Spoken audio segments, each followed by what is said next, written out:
خامنه‌ای. ما قبلش رفتیم جای آقای خامنه‌ای. از آقای خامنه‌ای گفتن که ما ببریم کربلا.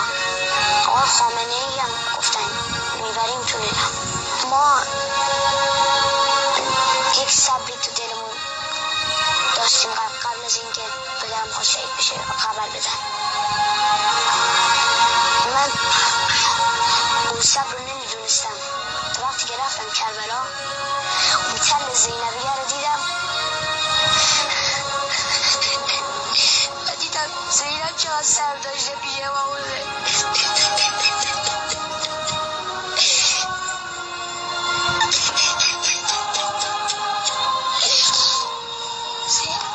اون بوده. حالا ما به یک قسمت از فیلم بابام نگاه کردیم،